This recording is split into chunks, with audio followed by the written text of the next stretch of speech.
Good morning, everyone. Right now, as we speak in Israel and Sdei Boker in the Negev, there is a summit going on.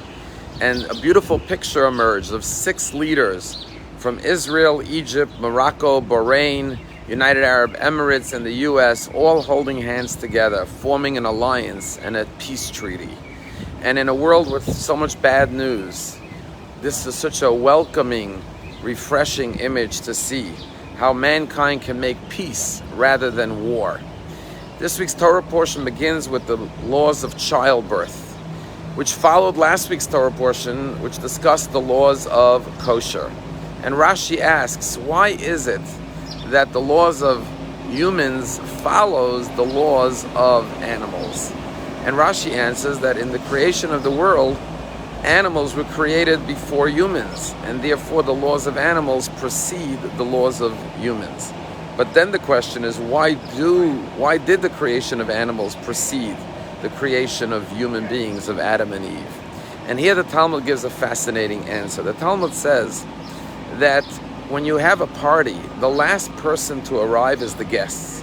You know, when you have a party, first the caterer shows up, and the florists show up, and the musicians show up, and the last person to come are the guests, because everything is prepared for them.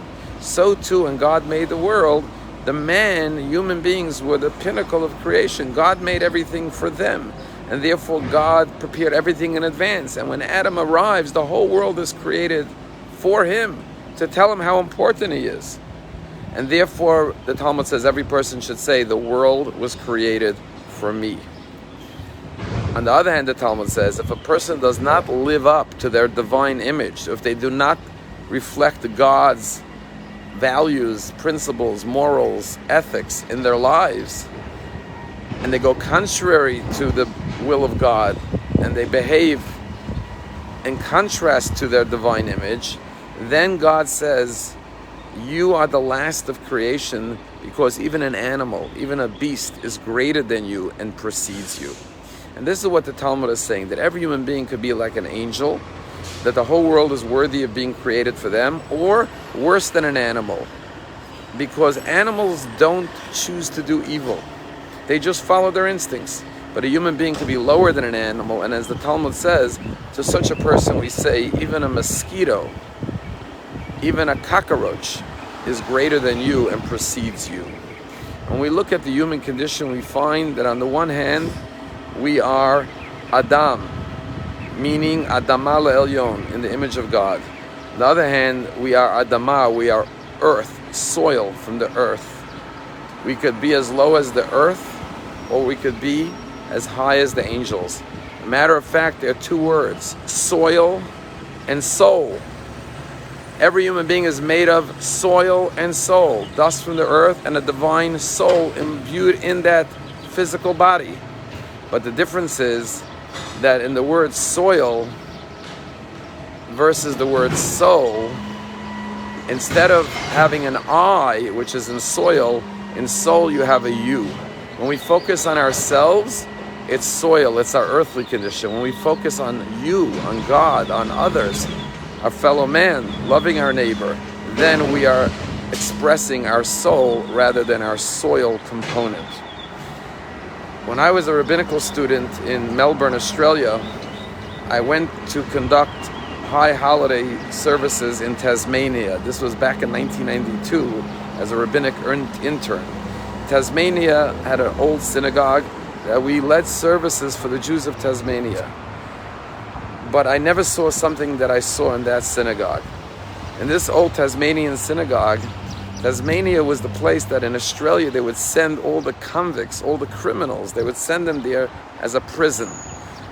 And on the back of the synagogue, the back few pews had chains with shackles attached to the bottom of the pews. And when I inquired, what are these chains and shackles doing? And they said, because when Tasmania used to be a prison, they would bring the prisoners to shul, either on Shabbat or on holidays, and to make sure they don't escape, they would shackle them to the pews to keep them in the service.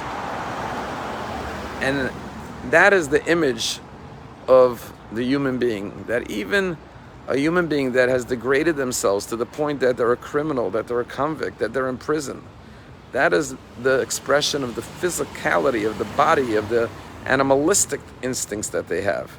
But that same person contains a soul, a divine image inside of them. And therefore, yes, they come to shul to express their soul, despite the fact that their bodily actions were evil, were criminalistic, and were animalistic. And that's the choice we have to make every moment of our lives, to act in our divine image or based on our animalistic drives and instincts. Always express your soul by thinking about you, meaning God, the other, versus soil, which you focus on yourself. And then we'll have a world where there'll be more peace treaties and more love and more alliances versus a world with evil and destruction, both of which we are witnessing right before our very eyes. Have a wonderful day.